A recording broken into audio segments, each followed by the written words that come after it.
오늘 은혜 받으실 하나님의 말씀은 구약성경 룻기 1장 1절로 14절 말씀, 구약성경 402쪽에 있습니다.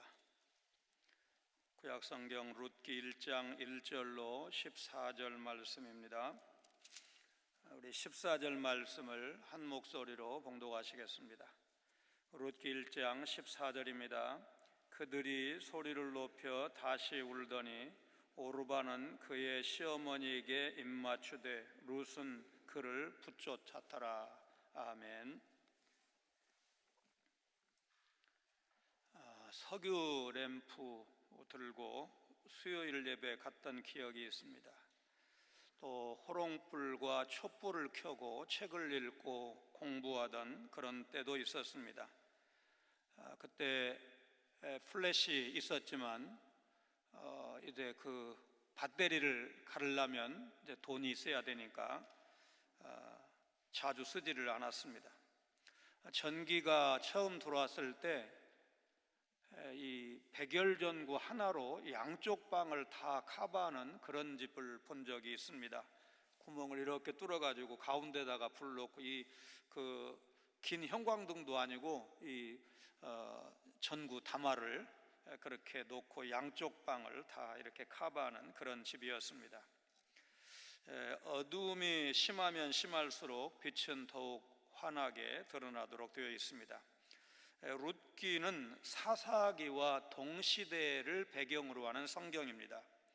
그래서 룻기를 바로 이해하기 위해서는 사사기, 사사시대의 배경을 우리가 이해할 필요가 있습니다. 사사기의 배경은 참으로 어두운 시대라는 것입니다.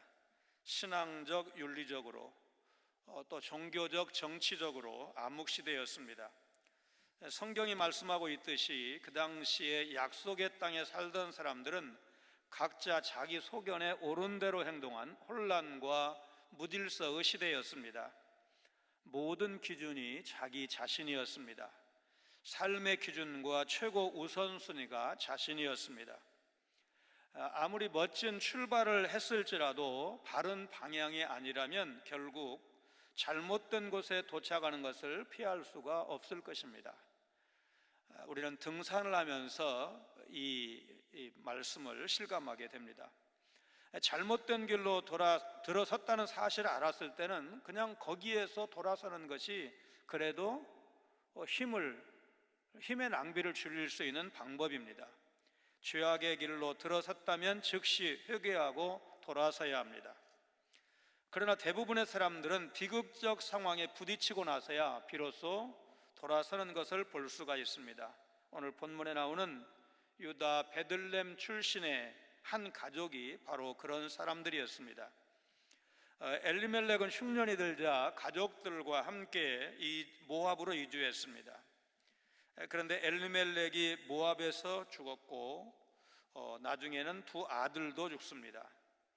룻기는 사사들이 치리하던 때에 그 땅에 흉년이 드니라, 이런 구절로 시작이 되는데 1절 2절 말씀을 봅니다.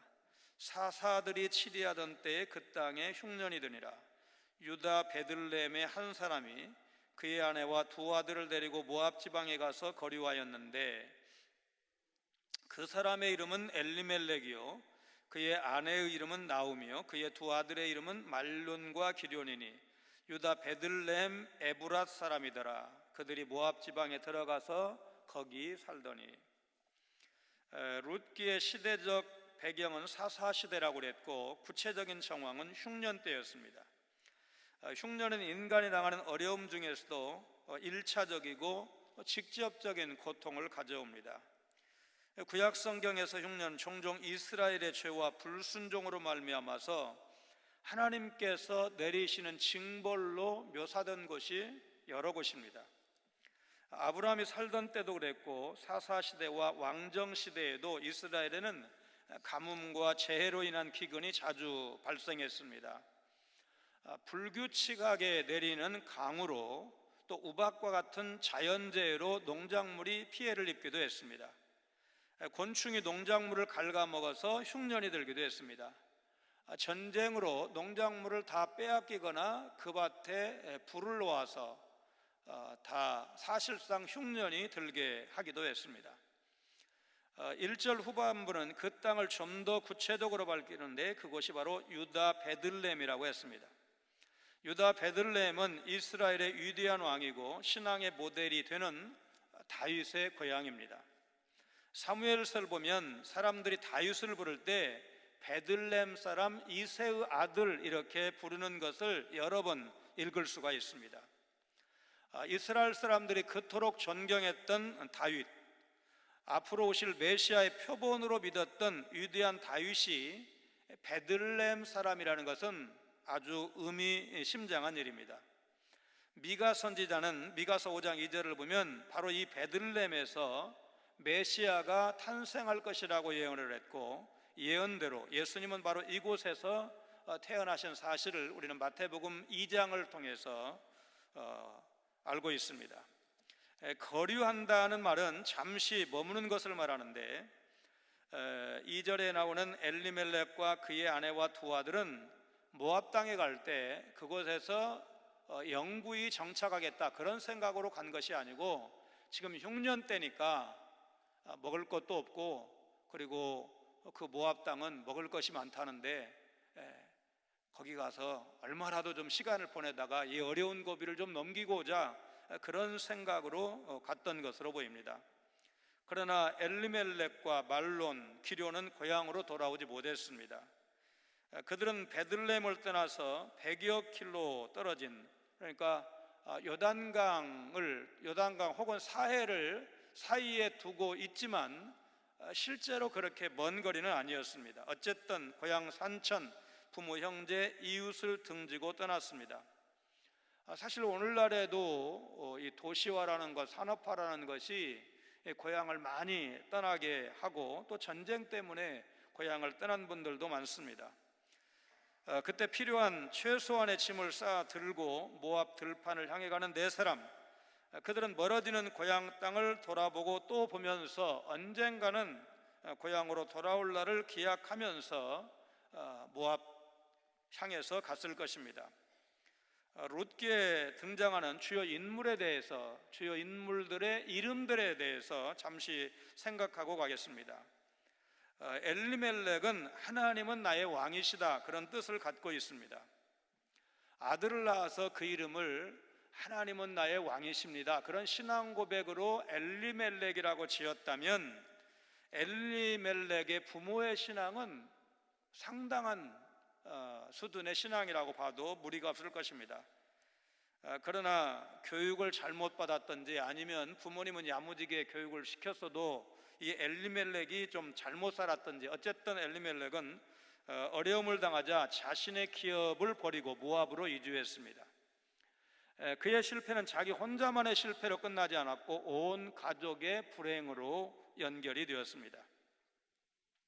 엘리멜렉은 베들레헴 땅에 유지였을 가능성이 높습니다. 이렇게 말씀드리는 이유는 19절에 가면 그의 아내와 며느리가 베들레헴에 돌아왔을 때 베들레헴 성읍의 화제거리가 되었다는 말씀, 그리고 나중에 이제 기업 물을 자를 찾게 되는데 보아스를 만나게 되는데 그 보아스를 설명할 때 2장에 가면 보아스가 상당한 지위를 가지고 있었다는 사실로서 그렇게 말하는 것이 가능할 것입니다.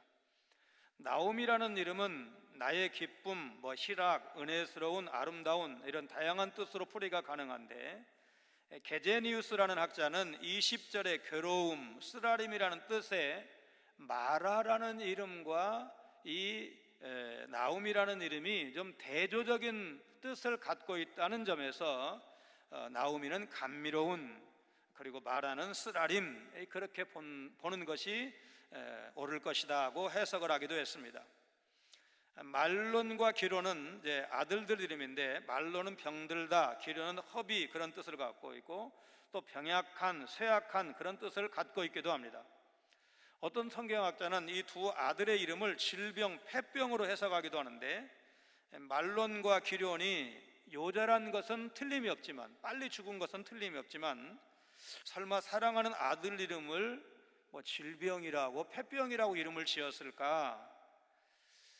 이런 뭐 서로 배경은 좀 다르지만 우리 옛날 어르신들이 그 자녀들을 많이 잃고 나면 좀 이름을 험하게 지으면 뭐 귀신이 안 잡아갈 거야 뭐 이러면서 이름을 좀 속되게 짓는 그런, 그래 나중에 이제 학교 들어갈 때 정도 되면 막 창피해가지고 이름 뭐 개명을 하고 학교 안 가겠다고 그러고 그런 일들 있었죠 옛날에.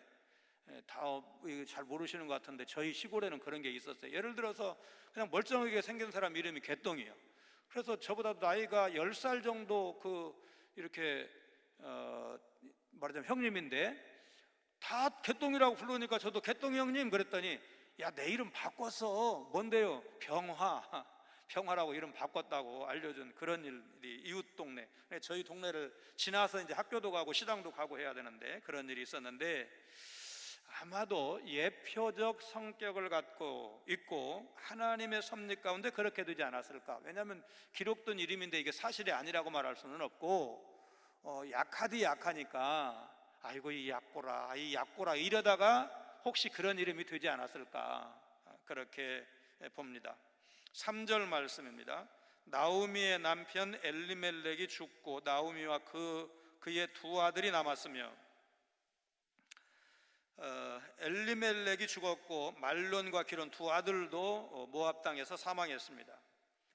모압으로 살아보겠다고 간 사람들이 결국 그 땅에서 떠났습니다. 죽었습니다.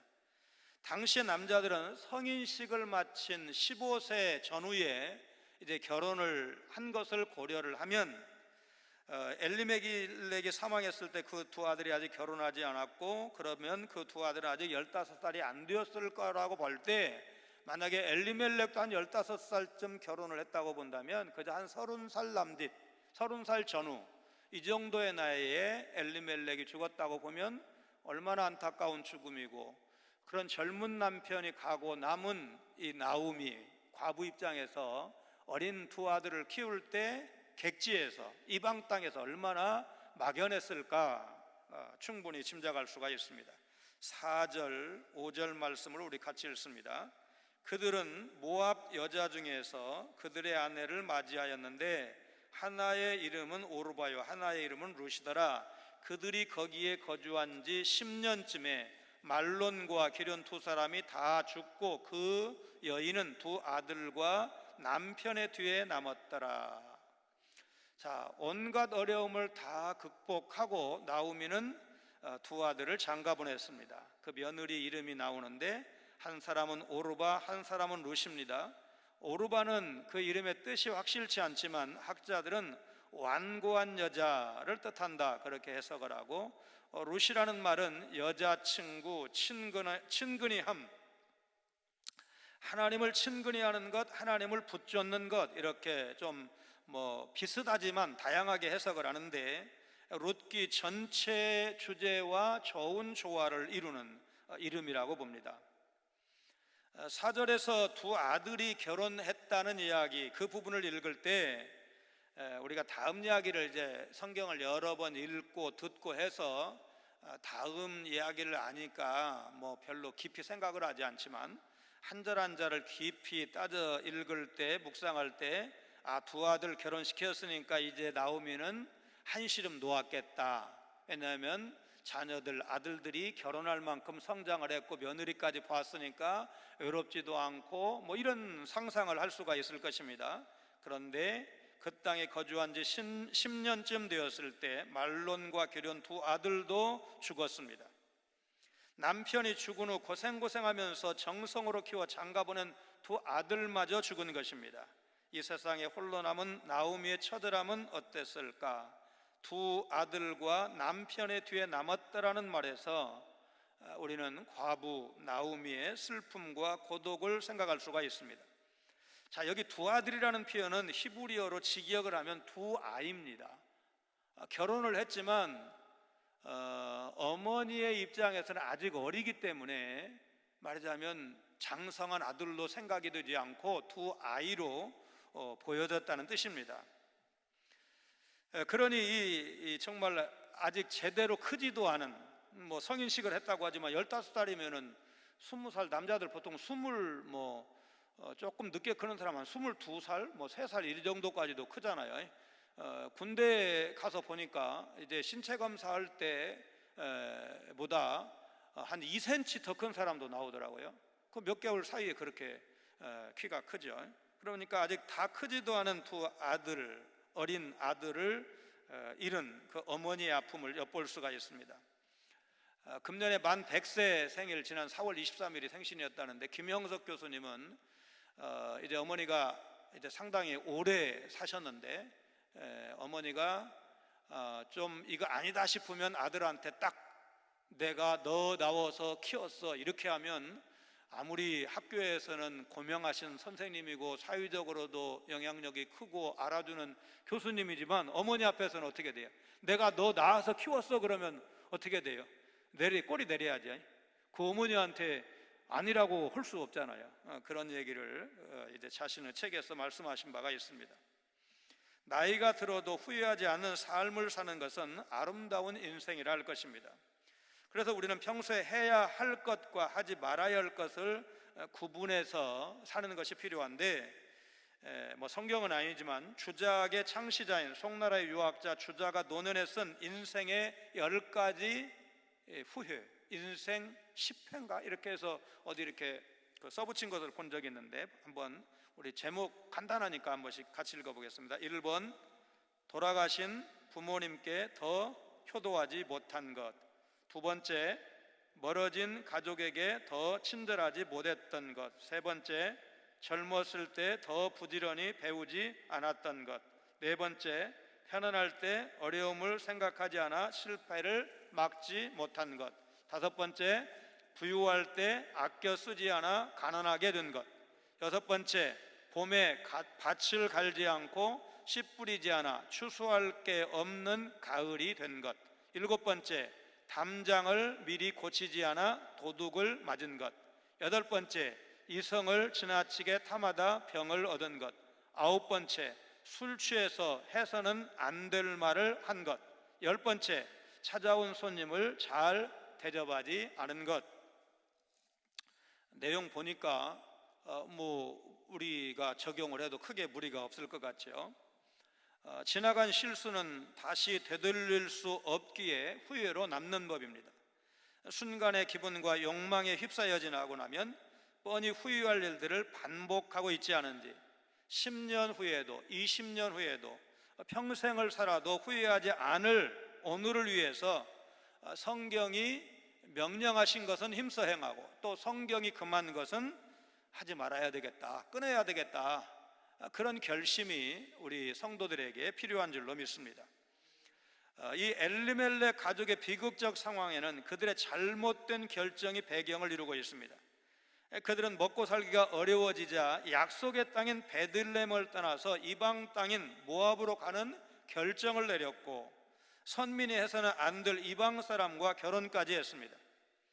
신명기 23장 3절에 암몬이나 모압 사람은 10대까지도 여호와의 총회에 들어올 수 없다는 말씀이 이제 있는데, 이방인과 결혼까지 했다면 그 명령을 정면으로 어긴 것입니다.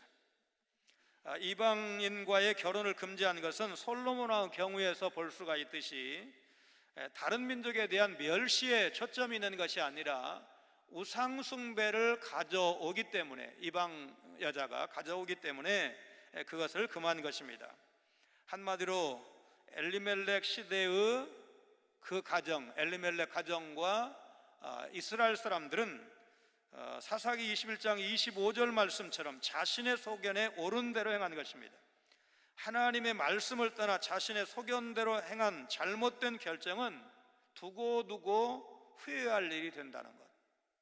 그러니까 우리는 자신의 소견에 옳은 대로 결정하는 것이 아니고, 하나님의 말씀이 뭐라고 명령하셨는지, 이것이 하나님께서 좋아하실까 좋아하시지 않을까, 이것이 하나님을 좋게 하랴 사람을 좋게 하랴, 하나님께서 기뻐하실까 사단이 속으로 쾌재를 부를까, 이런 이제 질문을 스스로 하면서 말씀을 묵상하면서 그래도 기도하면서 이것이 성경적인 결정일 거고 이것이 주의 뜻일 거야, 이런 확신이 있다면 그렇게 결정해야 되고, 빤히 이거 눈에 보이는데도, 말하자면 이익이 되는데도 이거 하나님이 안 좋아하시면 어떠지? 이런 생각이 들었다면 안 하는 것이 좋을 것입니다.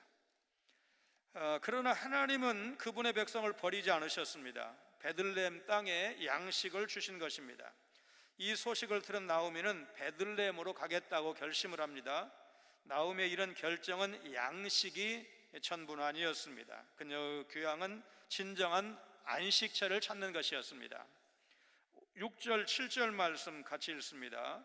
그 여인이 모압 지방에서 여호와께서 자기 백성을 돌보시사 그들에게 양식을 주셨담을 듣고 이에 두 며느리와 함께 일어나 모압 지방에서 돌아오려 하여 있던 곳에서 나오고 두 며느리도 그와 함께하여 유다 땅으로 돌아오려고 길을 가다가 10년 기나긴 흉년이 끝나고 베들레헴에 풍년이 들었습니다.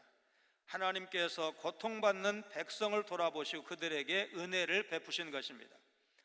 이스라엘 백성은 어떤 상황에 있건 그곳에 계시는 하나님을 만날 수가 있습니다. 그 소문, 여호와께서 자기 백성을 돌보셨다는 소식을 나오미가 들었다는 사실이 중요합니다. 믿음의 사람, 삶의 현장에서 실패를 경험한 사람에게는 하나님께서 하신 일을 듣는 것이 중요합니다.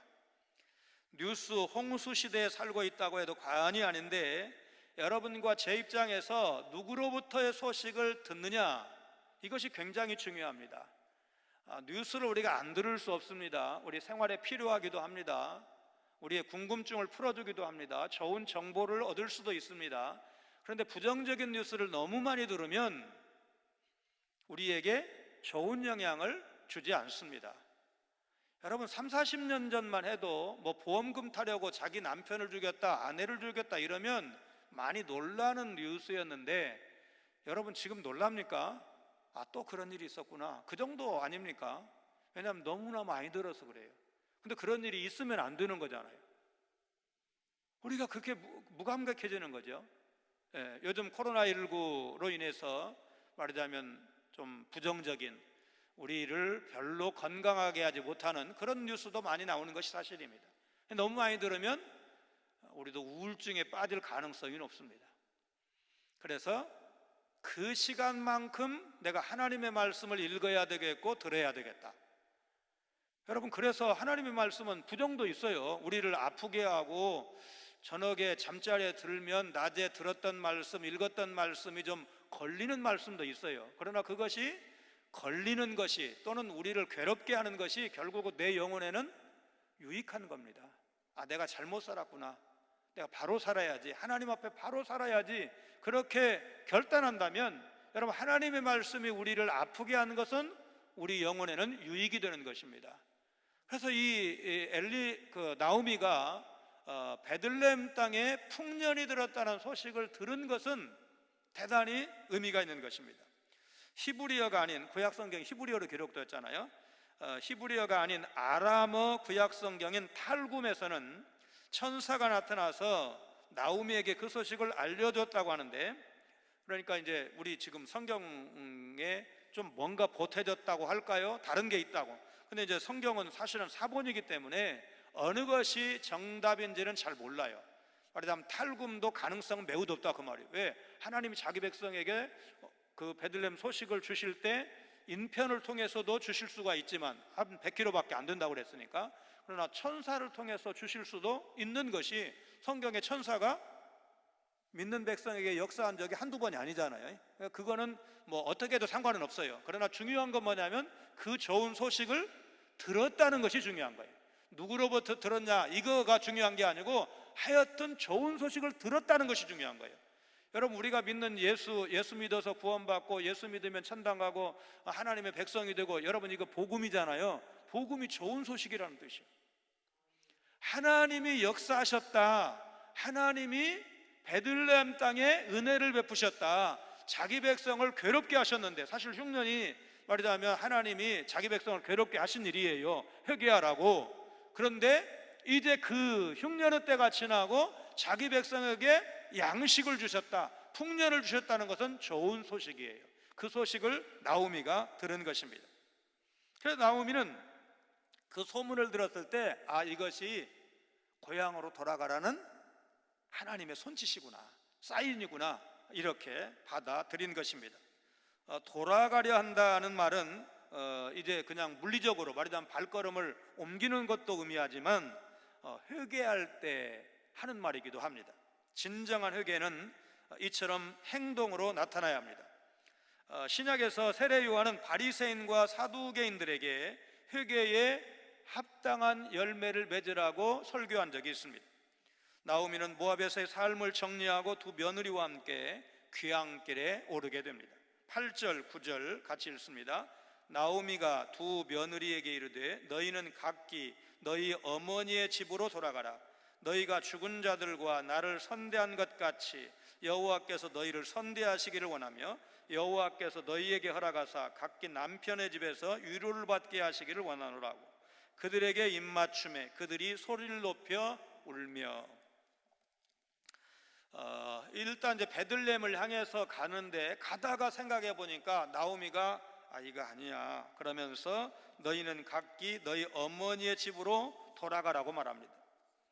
자, 여기에서 우리 이제 말하자면 시선을 사로잡는 표현이 어머니의 집이라는 표현입니다. 여러분, 신약 성경도 그런데 지금으로부터 한 200년쯤 전, 어쨌든 대략 3000년, 왜냐하면 다윗이 3000년 전 사람이니까 그보다는 이제 좀 이전이단 말이죠. 그래서 그때쯤에 얼마나 가부장적일까, 남성 위주일까를 생각한다면 아버지의 집으로 돌아가라고 하지 않고 어머니의 집으로 돌아가라 이렇게 말했다는 것은 의미가 있습니다. 왜냐? 룻기 2장 11절에 가보면 내 부모와 고국을 떠나 이런 표현이 나오거든요.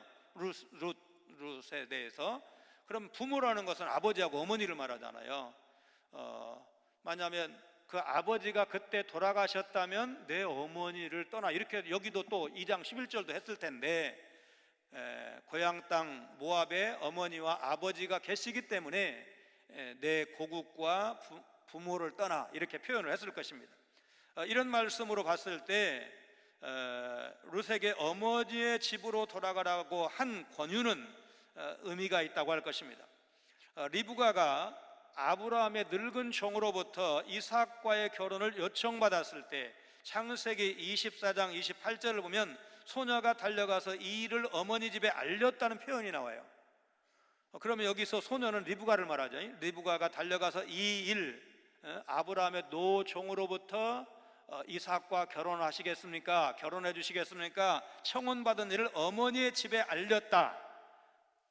거기에 그렇게 되어 있어요. 어머니의 집에 알렸다. 그러니까 말하자면 아버지의 집이라고 하지 않고 여기도 어머니의 집이라고 했고 다른 성경에도 그런 표현이 나오는데 언제 이런 표현을 썼느냐면 결혼 준비와 관련될 때 어머니의 집으로, 어머니의 집 이런 표현을 썼어요. 그러니까 지금 나오미는 두 며느리에게 그냥 단순히 고향으로 돌아가라, 친정으로 돌아가라고 말하는 것이 아니고 친정으로 돌아가서 재혼해라, 시집가라, 그 얘기를 지금 하고 있는 겁니다. 이런 전통은 메소포타미아와 이집트 문명에서도 찾을 수가 있습니다. 어머니는 딸의 보호자였고 사랑과 결혼과 성 문제에 대해서 조언하고 감독하는 역할을 했습니다. 아버지가 딸에게 그런 걸 시시콜콜 말하는 게 어렵잖아요. 그러니까 딸에 대해서는 아버지가, 아들에 대해서는 좀 아버지가, 이제 아무래도 그 역할 분담이 지금도 없다고 할 수가 없잖아요. 사회 문화적인 배경을 지금 말씀드린 것처럼 이해하는 것과 또 이 말을 하는 나오미의 심정을 헤아려야 어머니의 집으로 돌아가라는 말뜻을 10분 이해할 수가 있습니다.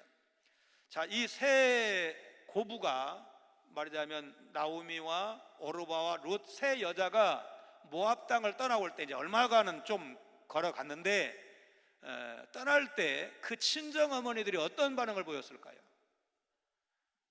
우리 뭐 옛날에 딸들 시집 보냈을 때, 시집 보낼 때 그 풍경을 다 기억하시잖아요. 지금처럼 말하자면 결혼식장에서 제3의 장소라고 할 수 있죠. 시집도 아니고 말하자면 친정도 아니고 말하자면 신랑 집, 신부집도 아니고 지금은 제3의 장소인 셈이에요. 예배당, 뭐 예식장 이러니까. 근데 옛날에는 신부집에서 결혼을 하고 신랑집으로 이렇게 갔잖아요. 그러면 이제 결혼식 다 마치고 옷 갈아입고 신부가 진짜 신랑집으로 갈 때 그때의 광경들 기억하시죠? 또는 그런 경험을 가지고 계시죠? 그 알턴이 빠졌다, 잘 가라 이렇게 하는 어머니는 거의 없어요. 내내 하여튼 뭐 속 좀 썩이고 이런 딸이라고 해도 어떻게 돼요? 저것 가서 잘 살까? 너무 시집살이 고되게는 하지 않을까? 그래서 대략은 어머니와 딸이 눈물로 헤어지는 경우가 보통입니다. 실제로는 우리 집보다 나은 집에 시집을 가는데도 어머니는 걱정되는 거예요. 왜? 자기의 시집살이를 생각해 보니까 우리 딸도 고생을 안 할래 안 할 수가 없는 거예요. 그렇잖아요? 그러니까 이거는 이제 100km 떨어졌다고 하면 나라가 달라요. 나라가 국경을 넘어가는 거예요. 그러니 얼마나 종교가 다르고 풍습이 많이 다른 베들레헴 땅으로 떠나는데 보내는 엄마들이 그 딸들을 붙들고 얼마나 울었을까. 말하자면 나오미 입장에서도 자기가 입장을 바꿔놓고 생각하면 기가 막힐 노릇 아니에요. 형님이 죽으면 동생이 이어받아서 우리가 그 요한복음 사마리아 수가성의 여인 설교할 때 그 설명을 자세히 한 바가 있잖아요. 그냥 말하자면 이 남자 저 남자 막 계속 만난 그런 다섯 남자가 아니고 얼마나 기구한 인생이든지 맨 형하고 결혼은 죽었어. 둘째하고 말하자면 그래도 하룻밤 자서 애 낳을까 했는데 실패 5번 실패하고 지금 사는 남자가 6번째라고 그랬잖아요. 그런 제도를 배경으로 그건 2000년 전이고 이거는 지금 3200년쯤 전이다 그 말이에요. 그럴 만한 사람도 없는 거예요. 왜? 말하자면 나오미가 남편이 있어야 자기가 남편이 있어야 아들이 있고 아들이 있어야 말하자면 그런 일이라도 하는데 우선 나이 차도 나고 어느 세월에 그걸 기다리겠어요. 그러니까 안 되는 거야. 그러니까 나 따라오지 말고 친정으로 가라, 시집 가라. 그 얘기를 지금 나오미가 두 며느리에게 하고 있는 겁니다. 그런데 8절 후반부에 여호와께서 너희를 선대하시기를 원한다. 선대라는 말이 나오는데 히브리어로 헤세드입니다. 헤세드는 뭐 변치 않는 사랑 뭐 그런 거, 오래 참는 사랑 이런 건데 지금 나오미로서는 두 며느리에게 하나님의 복, 하나님의 헤세드를 비는 것 외에는 할 수 있는 것이 아무것도 없습니다. 요즘 말로 말하자면 위자료 혹은 위로금 같은 한 푼을 줄 수가 없는 거예요. 왜? 말하자면 흉년으로 쉽게 표현하면 망해서 좀 잘 살아보려고 모압으로 갔는데 모압에서는 이제 사람마저 다 죽은 거예요. 그러잖아요. 그러니까 요즘 말로 하면 파산이나 마찬가지죠. 줄 게 없어요. 그런데 나오미와 두 며느리는 헤세드의 여인들이었습니다. 한 번 맺은 관계는 어떤 일이 있어도 깨뜨리지 않습니다. 누가 뭐라고 해도 누가 방해를 해도 섭섭한 일이 있어도 오해할 가능성이 있어도 이 여자들은 결코 의심하지 않았습니다. 그래서 아무것도 그녀들이 맺은 그 관계를 파기할 수가 없었습니다. 자, 9절에 재혼한 남편의 집에서 평안함을 얻게 되기를 바란다. 말하자면 그 떠나 보내려는 그 며느리들이 그래도 잘 되기를 바라는 그 기원도 있는데 원래 하나님께서 아담과 하와를 상호 의존적인 관계, 돕는 배필로 창조하셨기 때문에 여성의 경제적 독립 여부를 떠나서 든든한 남편이 있는 것은 뭐 옛날이나 지금이나 동일하게, 특별히 연세에 들었을 때 뭐 먹을 것이 많이 있어도 남편이 없으면 한편이 늘 서운하고 아내가 없는 건 더 말할 것도 없지요. 그런 걸 생각을 하면 여기에서 이제 나오미가 떠나 보내려는 자부들에게 재혼하고 그 집에서 평안함을 얻게 되기를 바란다. 이렇게 하는 것은 역시 또 말하자면 성경에서 흔치 않은 우리가 알고 있는 어떤 고부 관계보다도 정말 아름다운 고부 관계를 보여주고 있습니다. 그러니까 내 딸 같은 여러분 그 시어머니에게 있어서 며느리가 딸일 수가 없잖아요. 그리고 그게 안 된다고들 말하잖아요. 근데 이 고부는 정말 마치 친정어머니와 딸 같은 그런 관계를 보여주고 있습니다. 두 며느리들이 시어머니 나오미에게 대답하는 장면은 아름답고도 치열한 논쟁으로 서술되고 있습니다. 우리 10절로 13절을 같이 읽습니다. 나오미에게 이르되 아니니이다. 우리는 어머니와 함께 어머니의 백성에게로 돌아가겠나이다 하는지라. 나오미가 이르되 내 딸들아 돌아가라. 너희가 어찌 나와 함께 가려느냐? 내 태중에 너희의 남편들 아들들이 아직 있느냐? 내 딸들아 되돌아가라. 나는 늙었으니 남편을 두지 못할지라. 가령 내가 소망이 있다고 말한다든지 오늘 밤에 남편을 두어 아들들을 낳는다 하더라도 너희가 어찌 그들이 자라기를 기다리겠으며 어찌 남편 없이 지내겠다고 결심하겠느냐? 내 딸들아 그렇지 아니하니라. 여호와의 손이 나를 치셨으므로 나는 너희로 말미암아 더욱 마음이 아프도다 하매. 시어머니와 두 며느리가 어떻게든지 상대방을 서로 설득하고 떼어놓기 위해서 아주 치열한, 이제 그 시어머니는 떼어놓으려고 그러고 며느리들은 아니라고 그러고 서로 고집을 피우고 자기 주장을 펴고 논쟁을 벌이는데, 그런데 이게 나쁜 논쟁이 아니잖아요, 그죠? 참 안쓰럽기도 하고 참 귀하다 싶기도 하고 그런 모습입니다. 국내 명문대학 공대를 졸업한 남자가 문득 이런 생각을 했습니다. 지금 하는 일도 좋지만 나는 사람을 살리고 싶다. 공대 졸업 뒤에 다시 공부해서 서울대 의대에 들어간 이 남자는 의사 자격증을 따자마자 한센병 환자들만 살고 있는 남태평양의 사모아 섬으로 가서 2년 동안 환자들을 열심히 돌봤습니다. 몸을 돌보지 않고 환자들을 보살피는 그의 열정은 사람들을 감동시켰고 그 결과 몇 년 뒤 세계보건기구 WHO의 예방 백신 국장이 되었습니다. 국장이 되자마자 개발도상국 대상의 백신 지원을 실시해서 소아마비 바이러스를 사실상 박멸 수준으로 만들자 미국의 과학 전문 잡지인 사이언티픽 아메리칸이 백신의 황제라는 별명을 지어줬습니다. 이때 업적으로 한국인 최초의 WHO 사무총장에 선출된 그는 임기 동안 300만 명에게 에이즈 치료제를 지급하겠다는 캠페인을 벌였습니다. WHO 사무국의 직원들조차 불가능하다고 말했지만 그는 그 목표를 달성했습니다. 올바른 장소에서 올바른 방법으로 우리는 옳은 일을 해야 합니다. 행동하는 남자로 불렸던 고 이종욱 박사의 평생 신조였습니다. 하나님의 말씀을 알고 믿는 우리들은 무엇이 옳은지를 알아야 되고 그것이 옳다면 행동해야 됩니다. 아는 것을 실천하지 않는 속이는 사람이 되지 말고 말씀 그대로 실천하면서 정말 세상에 빛된 삶을 사는 것이 우리가 가야 할 길이고 선택해야 될 길입니다. 이종욱 박사님의 공대 진학을 잘못된 선택이다 그렇게까지 말할 수는 없지만 결국 그는 더 좋은 선택을 해서 역사에 남는 인물이 되었다는 사실은 부인할 수가 없을 것입니다. 이방 땅에서 아픔을 경험한 나오미를 위로할 수 있는 분은 오직 하나님 한 분이십니다. 지금 나오미에게 남아있는 것은 아무것도 없습니다. 하나님에 대한 신앙 하나밖에 없습니다. 어려운 때를 살고 있습니다. 그리고 되는 것이 없다고 말하는 사람들이 상당히 많습니다. 그럼에도 불구하고 오늘 수요 예배에 나오신 여러분과 저에게 지금 남아있는 것이 무엇일까? 아직 집도 있고 여러 가지를 말할 수 있지만 그러나 그것이 영원 무궁토록 있는 것은 아니기 때문에 오늘 우리에게 있는 것 하나님이 계십니다. 우리는 하나님을 사랑하는 믿음이 있습니다. 나는 그 믿음으로 구원받았고 그 믿음으로 살다가 그 믿음으로 영원한 천국에 들어갈 것입니다. 우리는 그렇게 말할 수 있어야 됩니다.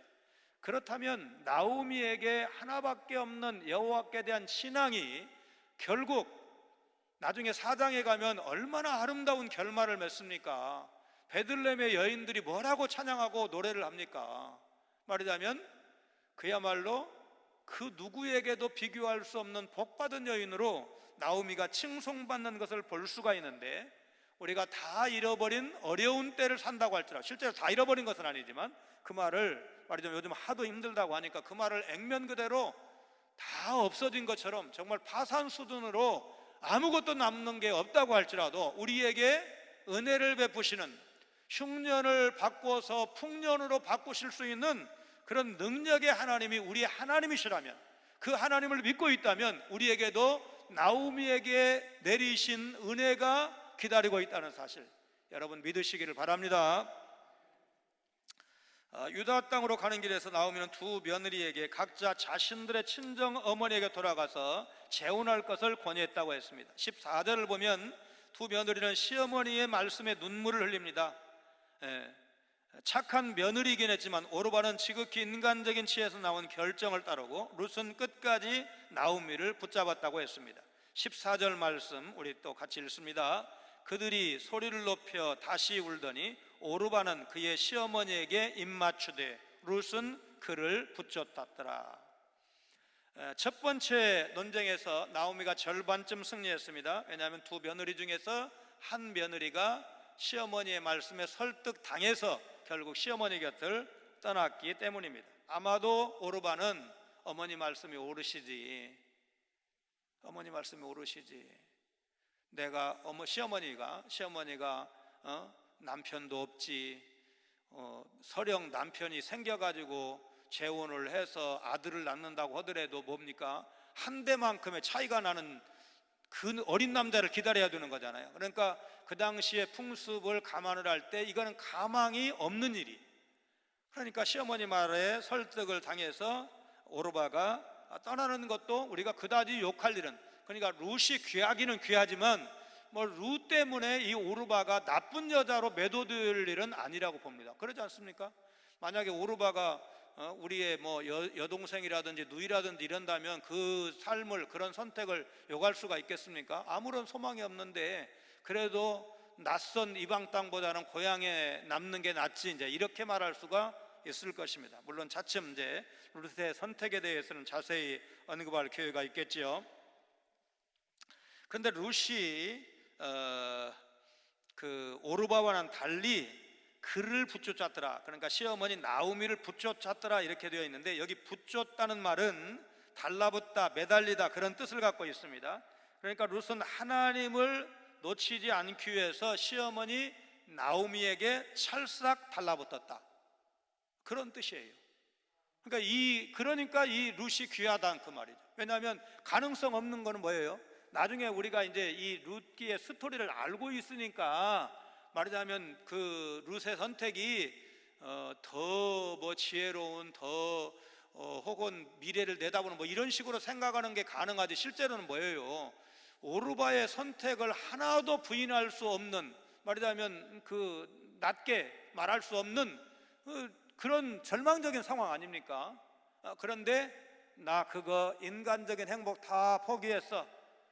나중에 이제 후반부 1장 후반부에 나오는 것처럼 어머니의 백성이 되고 어머니 하나님이 되고, 나 그냥 하나님만, 어머니하고 하나님만 잘 섬기다가 죽어도 천당 가도 나 그걸로 만족해, 그런 각오를 사실은 룻은 한 겁니다. 그로버 클리블랜드 미국 대통령, 연임이 아닌 단임으로 2번 대통령을 한 분입니다.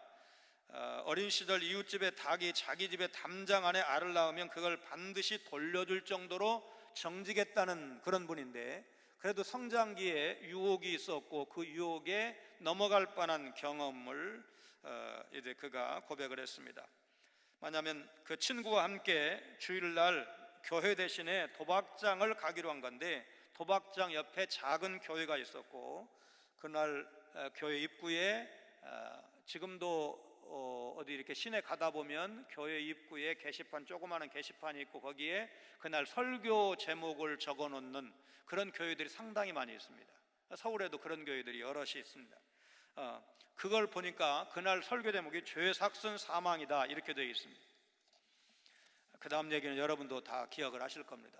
친구는 도박장으로 가고 클리블랜드는 그날 교회 가서 은혜 받고, 나 이렇게 살면 안 되지, 도박장이나 쫓아다니는 사람으로 살면 안 되지, 달라져서 30년 후에 대통령이 되었고, 클리블랜드가 대통령이 되었다는 소식을 다른 친구, 도박장으로 갔던 그 친구는 감옥에서 그 신문을 읽고 내 친구가 대통령이 되었구나, 그때 내가 친구 따라서 교회 갔었으면 나도 대통령은 못 되었어도 최소한 그래도 쓸모있는 인생을 살 텐데, 그런 후회를 했다는 이야기입니다. 룻의 결정은 단순한 효심 때문만은 아니었습니다. 그것은 시어머니 나오미로부터 전수받은 여호와 신앙에 대한 믿음에서 나온 결정이었다고 봐야 할 것입니다. 훗날 이 믿음의 결정은 그녀와 엘리멜렉 가게를 살리는 눈부신 결단이 되었습니다. 순간의 선택이 10년을 좌우한다. 여러분 그 광고 카피 기억을 하실 겁니다. 모 전자회사의 광고 카피. 한참 지났지만 지금도 많은 사람들이 기억하고 있습니다. 텔레비전이나 세탁기, 냉장고 같은 가전제품을 바로 선택하는 것도 중요합니다. 왜냐하면 우리가 사고 나면 더 좋은 게 나오고 에너지 효율이 더 좋은 게 이웃집에서 들어왔다고 보면 조금만 기다렸다가 저거 살 것, 이렇게 후회를 우리가 하잖아요. 그런 일은 우리가 많이 경험을 합니다.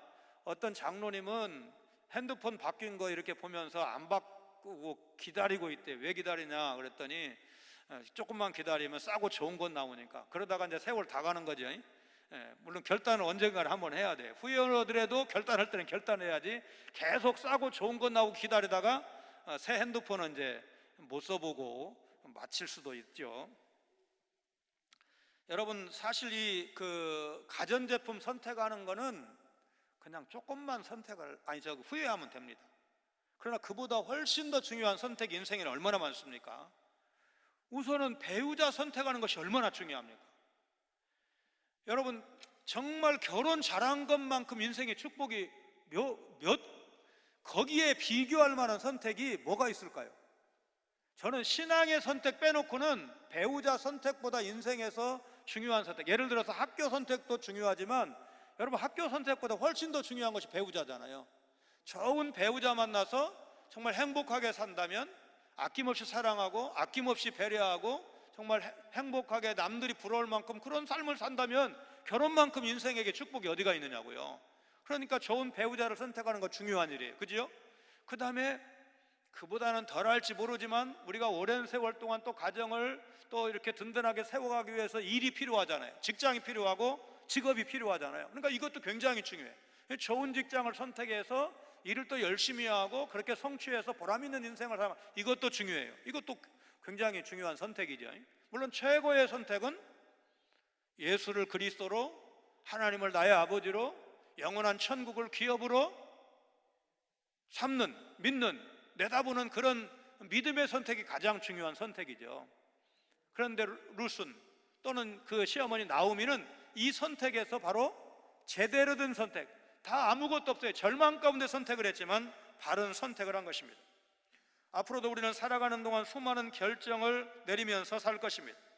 지난날의 수많은 결정들이 오늘 우리의 삶을 만들었다고 해도 과언이 아닙니다. 믿음의 결정은 축복을 가져오지만 인간적인 결정은 후회를 가져오기 일쑤입니다. 하나님 앞에서 믿음으로 바른 결정을 내려서 영과 육이 복을 누리는 우리 가정, 특별히 우리 자녀들, 손자, 손녀들이 하나님 믿음의 동기로 하나님 앞에 기도하면서 바른 결정, 바른 선택을 하게 해주셔서 그때는 손해보는 것 같았지만 나중에는 역시 믿음으로 결정하면, 기도하면서 결정하면 하나님이 선으로 바꿔주시는구나, 좋은 것으로 바꿔주시는구나, 이렇게 하나님 앞에 바른 선택을 감사할 수 있는 우리 자녀들, 우리 가정, 우리 교회 되게 해 주옵소서. 그렇게 기도하시고 또 그런 선택을 할 수 있는 여러분 모두가 되시기를 주님의 이름으로 축원합니다. 거룩하신 하나님, 하나님의 백성이 흉년 때문에 하나님이 허락하신 약속의 땅을 떠나 먹고 살기 위해 이방 땅 모압으로 간 데서 시작된 비극, 결국 남편을 잃고 자식마저 잃은 다음에 고향으로 돌아와 하나님의 은혜의 선물로 끝나는 룻기를 통해서 개인과 가족의 구원을 위해 세밀하게 일하시는 하나님의 섭리를 볼 수 있기를 원합니다. 하나님의 은혜로 고통받는 백성을 돌아보시고 베들레헴 땅에 풍년을 주셨다는 소식을 들은 나오미에게 그 소문은 고향으로 다시 돌아오는 손짓으로 보였고 결국 빈손으로 돌아오기를 결단하는 모습을 봤습니다. 동서 오르바가 고향으로 떠난 뒤에도 룻은 여전히 시어머니 곁에 머물러 있었고 오르바가 떠난 자리를 채우려는 듯 나오미에게 바싹 달라붙어서 떨어지지 않는 모습을 통해 은혜 받은 사람이 어떤 대가도 바라지 않고 오로지 바른 신앙을 위해 결단하는 모습을 보면서 오늘 우리 성도들이 가야 할 길을 보게 하심을 감사드립니다. 선택의 갈림길에서 하나님 중심, 말씀 중심, 교회 중심의 바른 선택을 할 수 있는 저희들이 되게 하여 주옵소서. 예수님 거룩하신 이름으로 간절히 기도하옵나이다.